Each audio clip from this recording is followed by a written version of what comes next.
I'll admit I've never been too happy with how I've been heating my chicken coop. I've always used clamp-on heat lamps, and although they've held up quite well for 5 years, I'm always worried they're gonna fall and set the coop on fire. I'm gonna try something different this time. These are my heat lamps. As you can see, the cobwebs are a little much right now. They gotta be cleaned out. But I've got heat lamps in here, and they've done a good job of keeping the coop warm in the winter. I haven't had any issues really, per se, but like I said, just because they're clamped on and dust and cobwebs and stuff do accumulate on them, even though I clean them every year,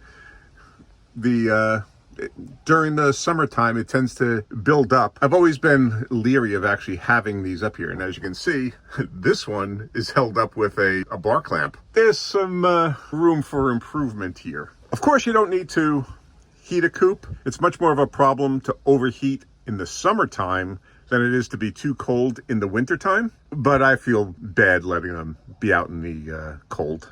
So I do heat the coop. So I also wrap this little run area in plastic. The primary purpose of that is just to keep the wind from blowing in. That is one of the issues with chickens in the wintertime, is drafts. They can handle the cold, they don't like the drafts. But this year, I'm gonna try something new. A company called Chickcozy contacted me, asked me to try out a heating plate that they have. So this is the Chickcozy heater. So it's got an automatic power off feature, anti-tilt design, comes with a remote control, easy to install, that's key. 2 ways to use. I assume it's as a standing one or wall mounted. So let's see. Guessing that's the remote bag. Ports to mount, yeah, that's the wall mount there. And these are the feet for it. I'm probably going to do the wall mount only because I practice the deep mulch method, the deep bedding method, and I use hemp and shredded hemp, and so it gets to about a foot deep in the coop, which is about where it is now. So in the springtime, that'll get changed out, but I'm not sure how well this will work for the standing in a deep mulch or deep bedding coop. And some more screws, stuff.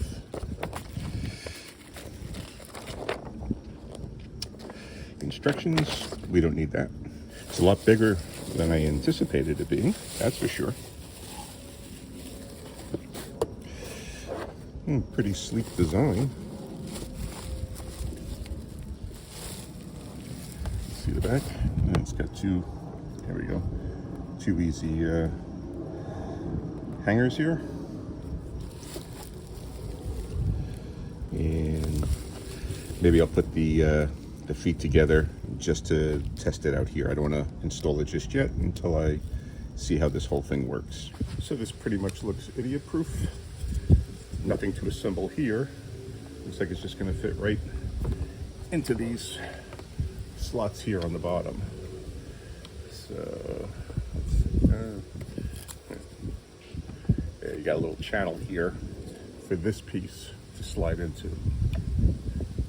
There you go. I'll do the other one. Yep. So much for the idiot proof.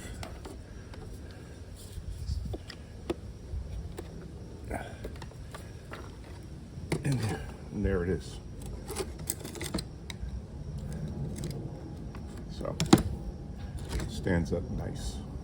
So there's, not sure if it really shows up, but this is the on-off button here.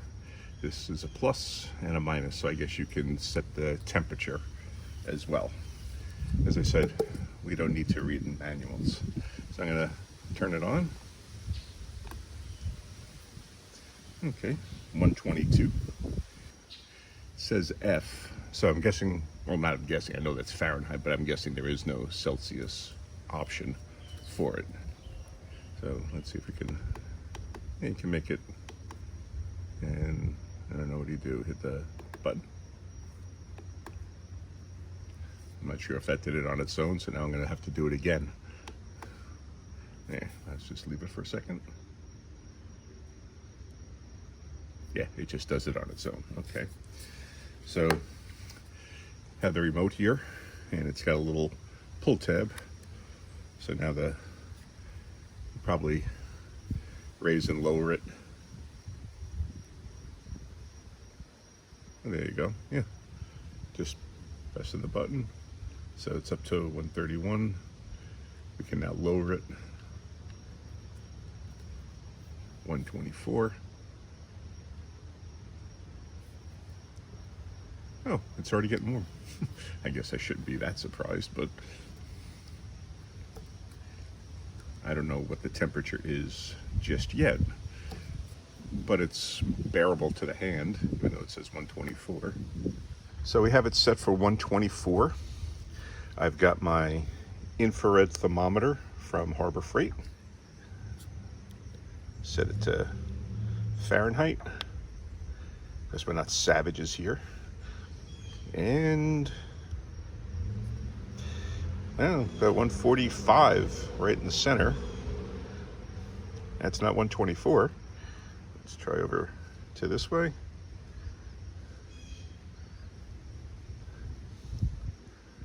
A little bit cooler to the side, about 10 degrees cooler over there. And about on this side. About 20 something degrees, 30 degrees cooler on that side.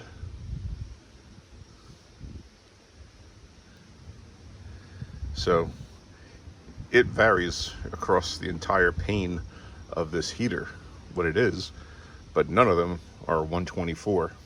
So that'll need to be kept in mind when you're setting the temperature on this, that it's going to be hotter on one end than the other, and hotter what the setting is supposed to be. Interesting. Let's see what the manual says, if it says anything about that. Okay, the manual says nothing about fluctuations in the heat of the heat. It says it ranges from 122 degrees Fahrenheit up to 191. It tells you that if you press the plus and minus buttons simultaneously for 3 seconds, it puts button locking on. Doesn't tell you what button locking does, but I assume that means it can't accidentally increase or lower the temperature. I don't know if a chicken bumps into it or something. I don't know, but let's see. Oh, okay, that actually, oh. So off, that meant that feature was off. So let me try again. Okay, button locking feature is on. Yeah, it doesn't tell you what the locking feature does, but I'm going to guess that's what it is. All right, now it says it does have the anti-tilt safety feature built into it. The product will stop working and then the screen will display the message FLR, thus preventing a fire if the panel tips over or tilts to a 180-degree angle.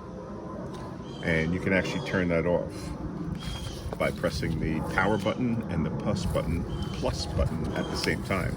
If I'm, not that I would necessarily turn that feature off. Let's test it out. Yeah, there we go. Looks more like FLA than anything else. And when you tilt it back up, it comes back on. Interesting. So if it does get knocked over, or if it gets knocked off the wall somehow, it'll turn it off. It is hot now, but I'm not sure if that's because it's 124 degrees or because it's 140 something degrees. It is hot to the touch. I assume chickens will be smart enough not to be leaning up against that. I'm going to try and mount it and see how it goes. So what I've done is I put a mounting strip across there that I took some painter's tape, and I marked out the holes on the back of the heating unit, put it onto the wood so I knew where to mount the holes. Drilled and mounted everything, and now I'm going to try and mount the unit. Now I'm just using actually construction screws, not the mounting screws they gave. We'll see. They might be swapped out real quick. That went up easy enough, so it's mounted there. What I'm going to do is the plug runs down this way. I'll end up running it up over the top of the coop to keep it away from the chickens, and to my electrical source. And I'm just going to run the extension cord over here and turn it on and see how it performs here. It's funny, when I planned to make this video, we had been having a run of pretty cool weather. It was seasonal weather, I guess. I was like, this would be a good time to do this video. And not that I would heat up the coop now, since, as I've mentioned, the real danger to chickens is overheating rather than freezing to death. But now, this is the first day of October, and it's pretty darn warm out. So, complete change from the last month. So I won't be turning this on anytime soon, but I can't feel, I mean, this is definitely warming up, but I can't feel any change in coop temperature just yet. I mean, the real benefit will come in the winter months when the coop is buttoned up, particularly at night, when the temperatures drop and it's freezing or below freezing here. That'll be the real test. But right now, I mean, it looks like it's going to be a good addition, a better, safer addition to the coop, rather than my clamp-on heat lamps here with the heat bulbs in there. This is 200 watts. I think these bulbs are like 900 watts. So big difference, much safer. And it's mounted up higher on the wall from their perch. So even if they want to sit on this roost, they can. I mean, most of the time they actually sit on this roost or sit in their nesting boxes. So I don't think I'll have to worry about them brushing against that at all. It's a good 16, 18 inches above the roost height, so they'll be able to walk in here, not a problem, sit on this roost if they want to, and not have to worry about them coming in contact with the plate. I mean, I could have mounted it lower if I had wanted to. I just think for safety reasons, perhaps it might be better. It's definitely good, rugged construction, looks solid, looks sleek. And as I said, it's just a big improvement over the heat lamps. I'm going to contact the company, ask them about the temperature variance, see what they say, if there's any recommendations on that, if that's how it runs. I'm going to ask them. But overall, I give this high marks. I think this is going to be a good addition to the coop this winter. And I appreciate Chickcozy reaching out to me and asked me to put this through its paces and give an honest review. If this had sucked, I would have said it did. And as I did, I showed that it's got the temperature variance much higher than what the stated temperature is. And let's just see, I've got my gun here again. Set it to Fahrenheit. Yep, still running hot. So it's running about 20 something degrees, 25 degrees hotter than what it says on the display. So I'm going to ask Chickcozy about that. So after filming the video, I contacted Chickcozy about the temperature fluctuation. Took them a little while to get back because this is a Chinese company, and the beginning of October is their a national holiday, which is a week long. So they did get back to me. And what they told me is that it's not necessarily an uncommon thing, the fluctuations in the temperature across the face of the plate. And they said that after a couple of days of running, it'll actually even out over the surface. That'll remains to be seen. I'm not gonna be leaving it on in my coop right now when we're having 80, 90 degree temperatures outside. So that'll remain to be seen. They also said it depends on the how it's being measured, the thermometer, and that it could be differences in the thermometer. I don't know about that. Going back and forth with the same thermometer across the surface of the heating plate, it shouldn't really change all that. But with that said, I'm looking forward to actually running this winter and seeing how well it heats the coop, and being able to adjust the temperature to match what's needed inside, and to ensure no harm comes to the chickens. As I showed, mine is mounted a little bit higher up in the coop so that they can still sit on the roost and not get burned by it, if that is a problem. And like I said, when I touched it, it was kind of hot to the touch. But beyond that, I think this looks like a well-built piece of equipment. I'll leave a link below where you can check it out, and might be something you want to incorporate in your own chicken coops. So I'll reiterate, I think this is a very good heating solution for chicken coops.